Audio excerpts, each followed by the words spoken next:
భారతదేశం ప్రస్తుతం ఆపరేషన్ సింధూర్‌తో పాకిస్తాన్‌కే కాదండి, ప్రపంచ దేశాలకు షాక్ ఇచ్చింది. పెహల్గాం ఉగ్రదాడికి ప్రతీకారంగా మే 7 నుంచి 11 వరకు జరిగిన అతి భీకరమైన పోరులో పాకిస్తాన్‌కు భారత్ చావు దెబ్బ కొట్టింది. పాక్ ఆక్రమిత కాశ్మీర్‌లోని 9 కీలక ఉగ్రవాద స్థావరాలపై దాడి చేసిన భారత్ ఈ దాడిలో 100 మంది ఉగ్రవాదుల్ని హతం చేసి పడేసింది. ఆపరేషన్ సింధూర్‌తో వైమానిక దళాలు అలాగే ఆర్మీ స్థావరాలపై ఎక్కువగా పాకిస్తాన్ అంతు చూసేసిందనమాట. అయితే ఇక తీవ్రమైన నష్టాన్ని మిగిలిచ్చింది భారత ఆర్మీ పాకిస్తాన్ విషయంలోకొచ్చినట్టయితే పాక్‌లోని 12కు పైగా మిలిటరీ స్థావరాలపై భారత్ దాడి చేసింది. దీంతో పాకిస్తాన్ ఎయిర్ ఫోర్స్ విభాగం 20% మేర మౌలిక వసతుల్ని కోల్పోయినట్లు నివేదిక అందుతోంది. అంతేకాదు, భారత్ పాకిస్తాన్ వ్యవహారంలోకి అమెరికా అధ్యక్షుడు డొనాల్డ్ ట్రంప్ తలదూర్చాడు.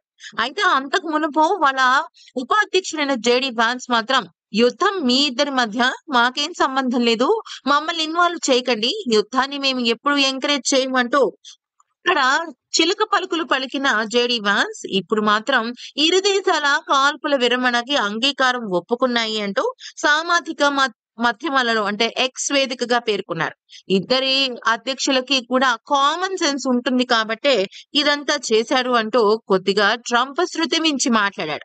యుద్ధం ఆపితేనే భారత్ పాకిస్తాన్ తో వ్యాపార బంధాలు మరింత పెంచేందుకు అమెరికా ముందుంటుందని, లేకపోతే లేదు అన్నట్టుగానే చాలా కఠినంగా మాట్లాడాడు. తాజాగా సౌదీ అరేబియా టూర్ చేపట్టాడు ట్రంప్. అక్కడ కూడా తన వైఖరిని ప్రదర్శించాడు. భారత్ పాకిస్తాన్ మధ్య యుద్ధం ఆగిపోవడానికి తానే కారణం అని డొనాల్డ్ ట్రంప్ ఇదివరకే ప్రకటించాడు. యుద్ధాన్ని కొనసాగించితే తీవ్రమైన పరిణామాలు ఎదుర్కోవాల్సి వస్తుంది అంటూ హెచ్చరించిన నేపథ్యంలో దీంతో ఈ రెండు దేశాలు కూడా యుద్ధం విరమణ ప్రకటించాయని ఆయన చెప్పుకొచ్చారు.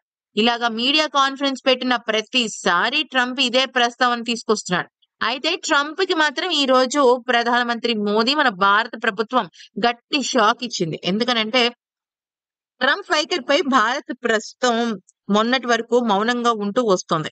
అంటే ప్రధాని మోదీ సైతం ఇటీవల జాతిని ఉద్దేశించి 2 సార్లు ప్రసంగించారు. ఎక్కడ కూడా ట్రంప్ మాట ఎత్తలేదు. దీంతో దేశవ్యాప్తంగా ట్రంప్ వ్యవహారంపై ఆందోళన వ్యక్తమవుతున్నాయి. ట్రంప్ వైఖరిని ఖండించాలని పలువురు అభిప్రాయపడుతున్నారు.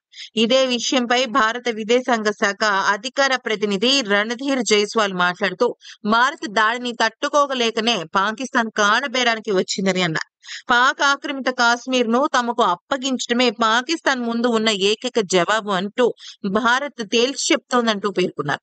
కాశ్మీర్ అనేది ఇరు దేశాల అంతర్గత విషయమని, అమెరికానే కాదు వేరే ఏ దేశం దూరినా తాము వెనకడుగు వేయము అంటూ డొనాల్డ్ ట్రంప్ కు చెప్పు దెబ్బతో కొట్టినట్టు సమాధానం చెప్పారు.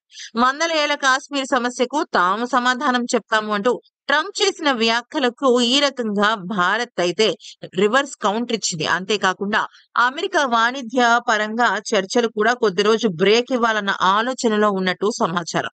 అయితే ట్రంప్ ఎక్కువగా చొరవ తీసుకుని ఇద్దరి దేశాల మధ్య అంటే ఇరు దేశాల మధ్య ఎక్కువగా వేలు దూర్చి తల దూర్చి తనది కాని పనిని తను ఎక్కువ చేస్తున్నాడు అని అనిపిస్తోంది భారత్ విషయంలో. అంతేకాకుండా పాకిస్తాన్ కి మొన్నటికి మొన్న ఐఎంఎఫ్ నుంచి కొన్ని కోట్ల రూపాయలను మంజూరు చేయడం జరిగింది. అయితే ఒక పక్కన భారతదేశం చాలా మంచి స్టాండ్ తో, అంటే ఇప్పటి వరకు అసలు భారతదేశం ఐఎంఎఫ్ లో రుణాలే తీసుకోలేదు. అటువంటి దేశం పాకిస్తాన్ ఒక ఉగ్రవాద దేశం, మీరు ఇస్తున్న డబ్బులు ఉగ్రవాదానికి ఎక్కువగా పనిచేస్తోంది అని చెప్పినప్పటికీ కూడా ట్రంప్ ఎక్కువగా లీడ్ తీసుకుని పాకిస్తాన్ కు ఫేవర్ చేయటం భారత్ కు అస్సలు నచ్చలేదు. భారతీయులకైతే అసలు ఇది సహించలేని విషయం అని చెప్పుకోవాలి. అయినప్పటికీ కూడా ట్రంప్ ఈ రకంగా చేయటం ఒక రకంగా భారత్ కు చాలా అంటే చాలా కోపం అనే చెప్పుకోవాలి. ఏది ఏమైనప్పటికీ కూడా ఈ రోజు విదేశాంగ శాఖ చేసి చెప్పడంతో బహుశా ప్రస్తుతం ట్రంప్ ఈ మాటలు కొద్దిగా వెనక్కి తీసుకుంటే బాగుంటుంది.